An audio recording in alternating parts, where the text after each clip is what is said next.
Good morning. It's December 21st, 2025, and I'm in the beautiful Borrego Springs RV resort in the Borrego Springs State Park Campground.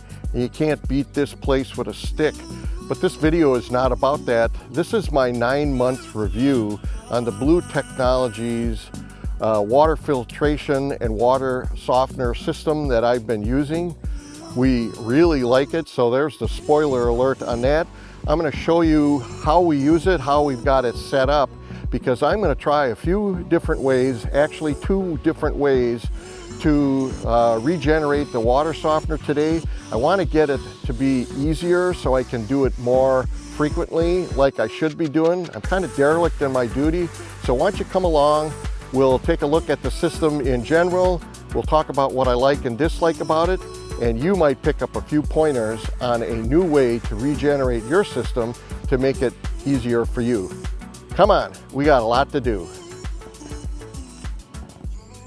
I'm gonna link up in the corner the video where we actually reviewed this system when we first got it, and it's much more detail on the caliper and quality of all the componentry, and if you're interested you can take a look at that. Some of the quick disconnects I had to actually buy separately because I had more connections on all of the different things I'm doing. I have a little side chute here to relieve pressure, and it just sends a little spit of water that way. Sue uses that when she waters her plants out here. I have a separate valving setup here for my black flush valve, which I do not like to leave hooked up all the time in case I would by mistake leave that on.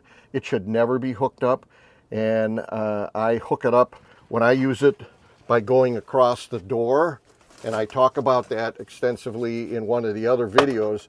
That way if I leave and this hose is still connected and worse yet still filling the tank, the door will bounce open and I'll go, hey Mark, you're an idiot, you should have disconnected that.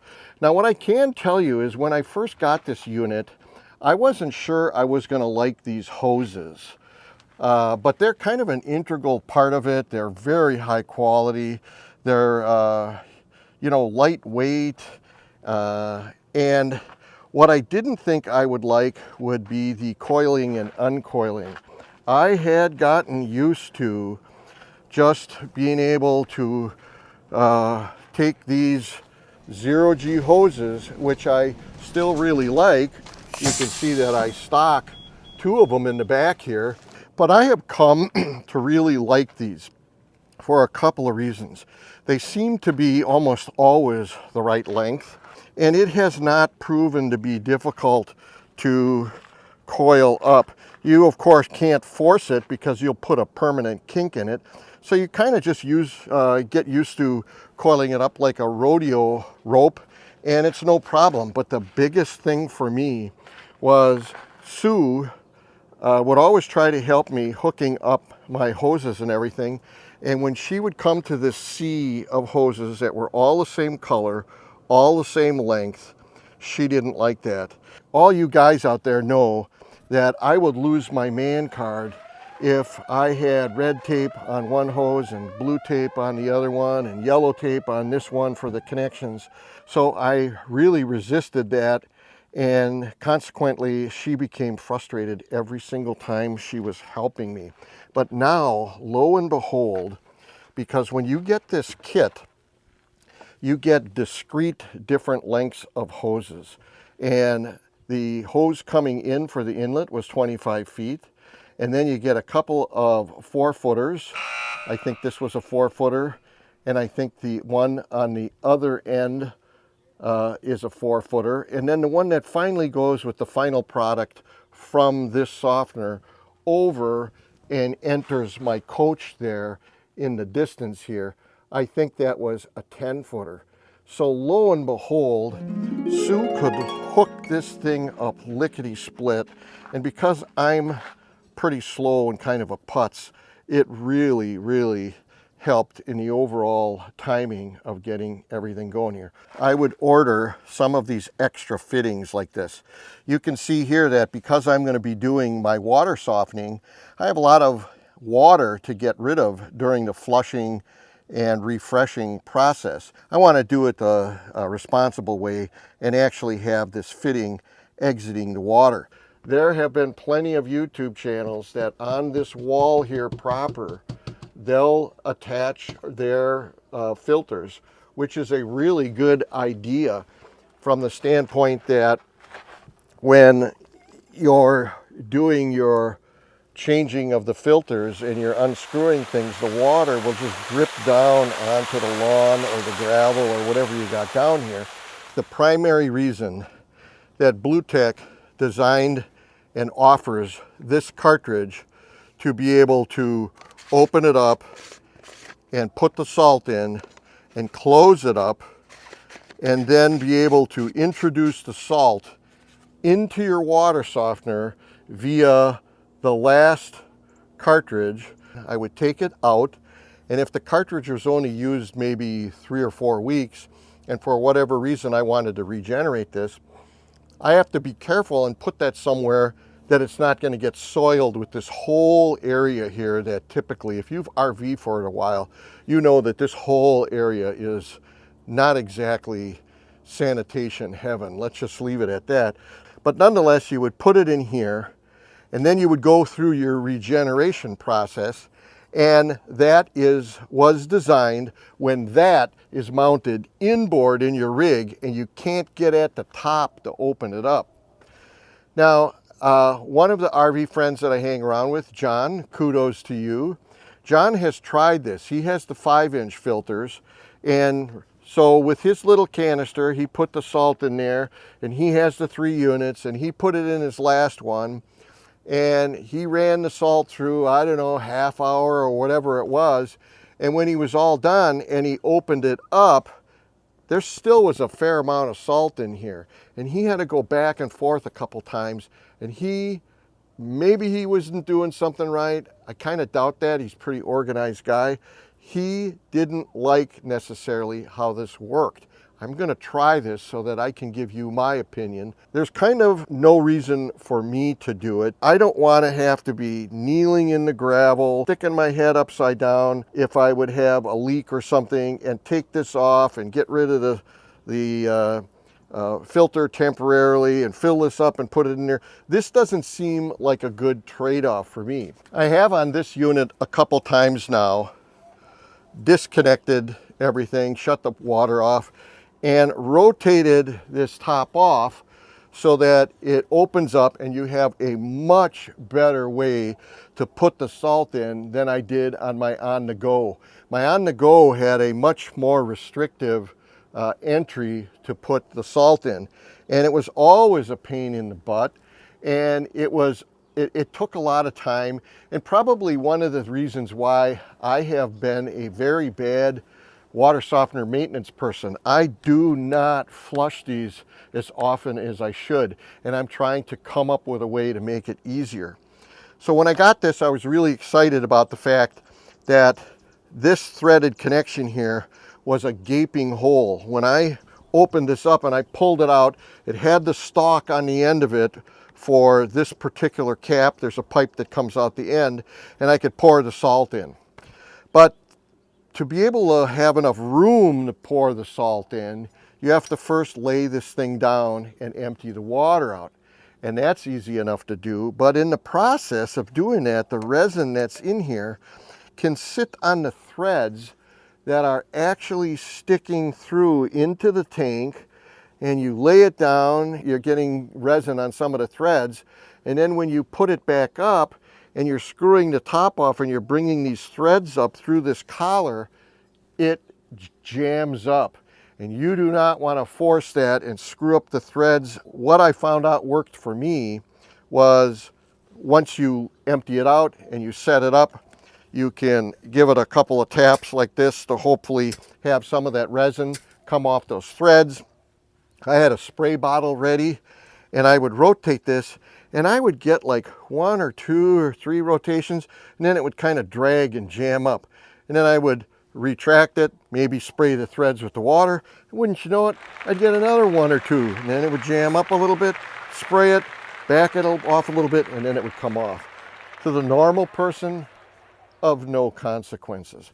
I don't claim to be normal. I didn't like that happening, and I thought, I want to make an easier way to do this. There's about 3 or 4 major players in the water softener business. Every single one of them has their own gimmick to be able to do the regeneration process. Nobody's got the perfect answer, and nobody's got the perfect setup yet. But this company is getting pretty close to it, because I already told you I have come to love these because they have discrete lengths that help my travel partner help me set it up. They fold up real good. The blue bag that this thing comes in with, that blue bag is the perfect thing to put all these hoses in, to put my menagerie of connections there and the pressure relief valve, and it fills up the bag. And so the filter unit, the water softener, and the bag of stuff all goes in the Honda, and we can really keep track of it. So we've come to really like the bag. We like the quality. These quick disconnects, I'm telling you, I'm a mechanical engineer, these things are heaven. Every time I use them, I go, wow, these things are really quality. They feel heavy, they're stainless, they look good, they're very positive connection. The only thing I didn't like about this whole setup was that this didn't seem any easier to regenerate than the last one I had. Well, I'm stealing some of the ideas from some of the other manufacturers that are out there, and a couple of the people that I hang with at this park have different manufacturers, and they have different ways to do it. So what I've done, and John, one of the RVers that I hang around with, he bought this Culligan filter housing. What I'm going to do is I'm going to put salt in this thing, and I'm going to rotate it up, and I'm going to introduce the salt from here into here, very slowly run it through there, and I'm hoping that that process is a lot easier and a lot more positive to me to monitor. Remember when I was talking about that filter cartridge that you can get from BluTech? The problem with that is it's going in that metal filter that you can't see through. So you don't necessarily know when all of the salt is gone. Technique to use on doing your water softener is to run the water through very, very slow. They talk about when the water is regenerating to put the water out at the speed that the water exiting is like a pencil diameter or less. It's all about the amount of time that the salt is in here being able to exchange its ions with the resin bed and then flushing that out through the water. This might work better with real water softener salt in it, the round pellet type. I might actually do it the first time with the pellets so that I have a success story the first time through. But I'm going to probably do it, take one for the team here, and I'm going to generate this the second time using the table salt. I want to make sure how that works and if that jams this system up here.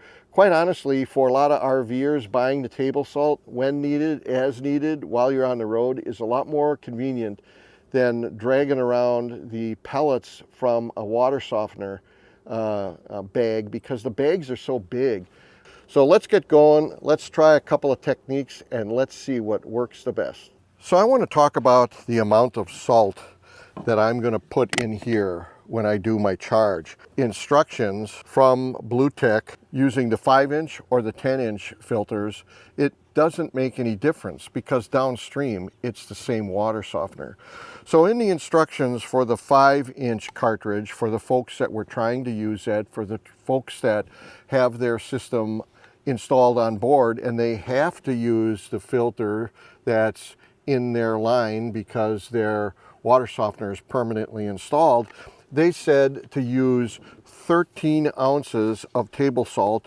Take the bottom off, put the 13 ounces in, put it in your system and run it through. When I got the 10-inch unit in the mail and I looked at the instructions, it said the same thing. 13 ounces of table salt. So I called BluTech and I said, hey, is that right? This thing's so big, you know, you put 13 ounces in it, that's hardly anything else. In my on-the-go, had to use 52 ounces to recharge a 16,000 grain water softener, and this one's 10,000 grains. So it's basically 62.5%.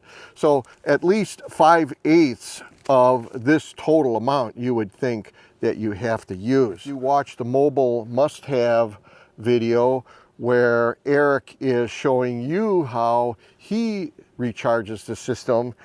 He put, I believe, 1 box of table salt in his unit, and he's like me, he doesn't recharge it, you know, when he should, and wouldn't you know it, he had to do it again. Time is what ends up helping you as well as the salt, and you can't put 58 containers of salt in there and expect to do the job. But over time, if you want the saline solution to have a certain amount of salt concentration, you need to use more of the salt. And I'm here to tell you, I'm not the type of guy that's going to want to do this 2 times or 3 times. Waterworks Total Hardness Test Strips. We've got them in our Amazon store if you want to find out what I'm going to use. You want to keep them dry, so I keep them inside, typically in my underwear drawer, because that's the driest for obvious reasons. Old test strips truly are useless. When it says that they're expired, get rid of them. What I'm going to do is I'm going to hook up this filter first. I'm going to put the salt in it, and then I'm going to rotate it upside down. And I'm going to run the water through until the salt's all the way through. I'm going to run it very slow. And then when this is empty, then I'm going to continue to run the water very slow until it's no longer salty. And then we're going to test it. And we're going to see how good that works. The only thing that's holding it up is the friction of the quick disconnect. So let's turn it on, hope for the best. Hope I don't have any embarrassing leaks. So when I started it up, I actually had it going a little faster than I would have liked. In the beginning, the salt kind of melts down. Now the water's going into it very, very slowly, and it will be interesting to see if just the weight of this, if it exits literally faster than I'm putting it in there. Kind of looks like steady state. It's not plugged. I can see the water in the distance is still running out. So I'm going to start the clock, and I'll meet you in about 15-20 minutes. So as far as I was concerned, the introduction of the salt into the softener using this contraption was excellent. I did test the water, and just like Eric from Mobile Must-Haves, even with that big slug of salt, even going through as slow as I had it at 1/2 hour, my water still tested very hard. So now I'm going to try it again, and I'm going to do it with the table salt that might be easier for folks to get when you're on the road rather than buying a 40-pound bag. This is the kosher salt that Tim, the elegant farmer guy that we RV with sometimes is. You can see that the crystals for the salt here is quite a bit more coarse than regular table salt. And I only have 2 jugs of this at 16 ounces per jug. So that's only 32 ounces. And remember, I used 52 ounces when I had my larger 16,000 grain. This is a 10,000 grain. So I am going to use both that I have, which gives me 32. And then I'm going to fill the remainder of the container up with just the regular non-iodized salt. I like my table here. It's actually pretty handy. All right, I'll put this in, and I'm intentionally not going to pack it. The O-rings on the top of this filter mechanism fit down into this cylindrical portion of this plastic. Now, for a guy like me, 73.5, it's a lot easier to be putting the salt in this unit when I have it in my hands rather than being on my knees. All right, let's go hook this up. You can see that the salt has settled substantially. and I don't want it to be packed up. That's the whole point of this experiment. I'm turning the water on a little bit quicker to fill it up and get it going. But then I'm going to back it off right away, and I'm looking at my output and I'm making it so that it's the proverbial pencil coming out. And what I'm hoping for is that it doesn't stop. It almost looks like it flew in there lickety-split. So on my second attempt to put the salt in, remember, I'm learning as you are. I think one of the things that I didn't like that I was doing is I had this connected to the salt already while I was adjusting the flow. And the salt may have been going in there too fast and maybe exiting too fast. So I think what I'm going to do first is I'm going to adjust the flow that I want going into the softener ahead of time. And then on the fly, I'm going to plug this thing in on the fly. There we go. So this is how it's going to go through now. You can see that it's slowly saturating up from the bottom. And the whole point to get this thing ion exchanged is to slowly put the salt through. So I'll be back in a half an hour. So if you made it this far in the video, or if you used the timestamps and you got to this point, congratulations. If you watched this video, you saw how I've been struggling to come up with the best way to do water softener softening process so that it's a lot easier than it's been in the past. So what I'm going to do is I'm going to show you the equipment that I'm going to be using here that I'm hoping is the final hurrah. In the beginning of this video, I had a particular process where I was using just this aftermarket filter that I had purchased, and I was running different kinds of salt through it. I was running very coarse water softener salt through it. I ran regular table salt through it. Each of those has their own advantages. The problem was I couldn't control the flow rate of this going through. It always went through too fast. BluTech sells a salt introduction filter cartridge that you can fill with table salt, and you can put in your last cartridge here and introduce the salt into your softener. Now, the name of the game we talked about in this video over and over again is slow is better. The slower you can introduce the salt and run it through the water softener, the more time you give the salt to exchange the hard iron ions or whatever the exact chemistry is that's happening, and then flush that out through the drain.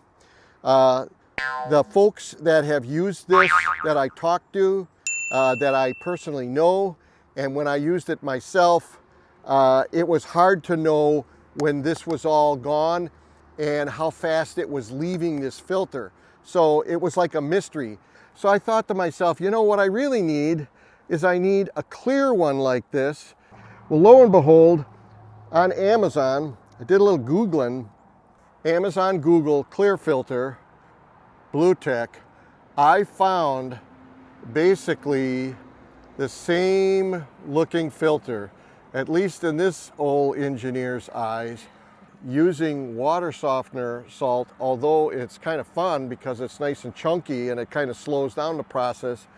The bags are so big, they're tough to get. It's a lot easier to just go to the grocery store and pick up a couple of these. This is my clean area to work. I never work on a picnic table. Picnic tables are extremely dirty. This is right next to the sewer system. People probably had sewer pipes all over here.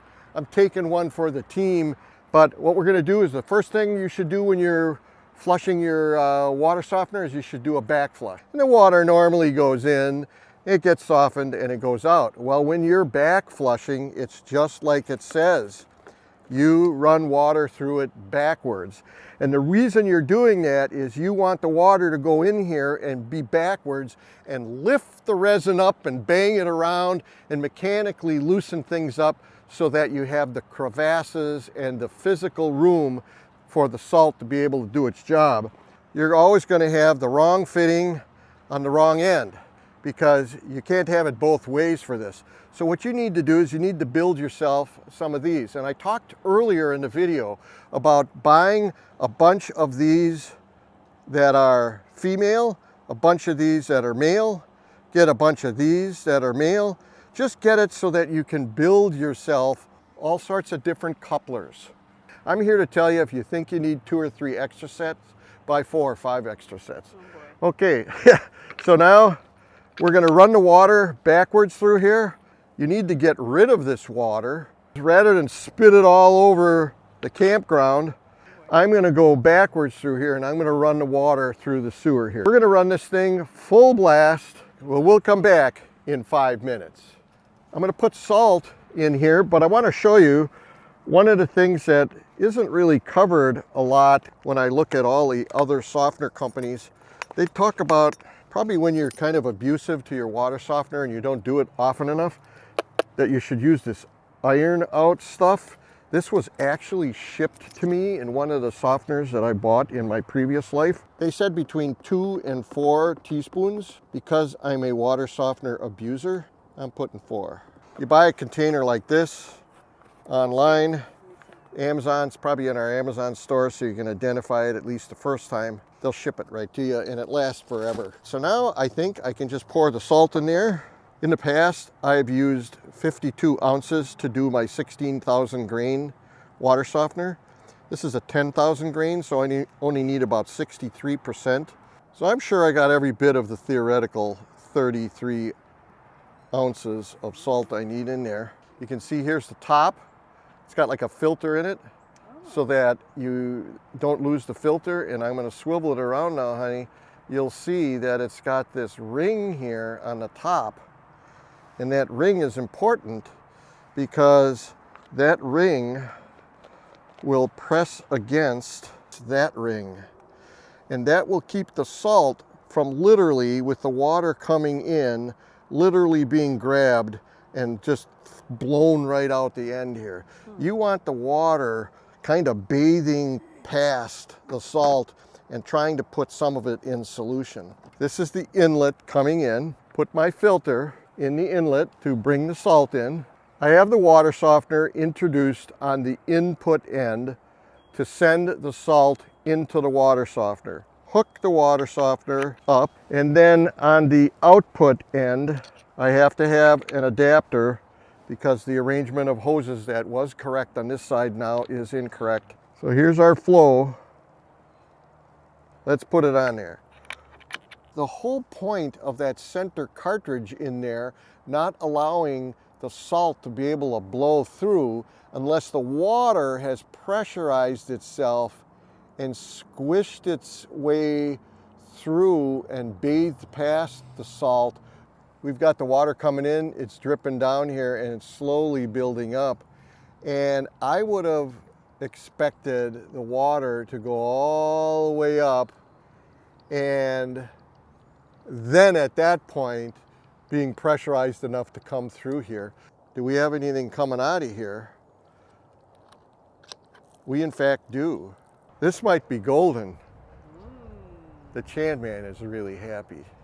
And as I was walking by here, I thought, well, I'll take a look at the filter. And lo and behold, in the 13 minutes that I was gone, even though the water did not fill up past this amount, amazingly, that salt has all went into the softener.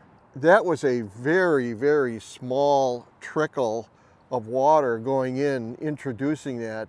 So I'm really encouraged that that went in at the right rate, and in fact is going out at the right rate. And that was so easy introducing that salt that if I did have to put another box in there, that wouldn't bother me at all. And the salt went in beautifully. It was easy as pie to do. So I'm gonna leave this run very slow like that, the remainder of the half an hour. So what we're gonna do now is I'm gonna take a water sample and then I'm gonna taste it to see if it's salty. I'm expecting it to be salty because I've only run it this volume through for the 36 minutes that not only introduced the salt, but the salt's going through there now and doing its job. So I might be rushing it a little bit, but it's the only way you learn is when you find what your pace should be. So like 37 minutes now, I'm gonna test the hardness. I'm gonna grab some water. You just put this in according to the instructions. You keep them in a dry place. The instructions say you put this in for 3 seconds, bold letters without motion. Okay, that is not good. The instructions say that at the half-hour point or so, you flush it real fast to get everything out, the salt. If the salt, in fact, is still in there and it has these ions on it, it would be this hard. And I could tell you that's way harder than it was when I tested it in the rig last night. Yeah. So we might have just discovered something else. So I'm gonna turn the flow up. We are on full tilt. We're gonna put the timer on for 5 minutes. Now let's try this. Okay, 3 seconds. Unbelievable. Wow, you did have to flush it out. Oh, wow. Yeah. This has been a real win for me.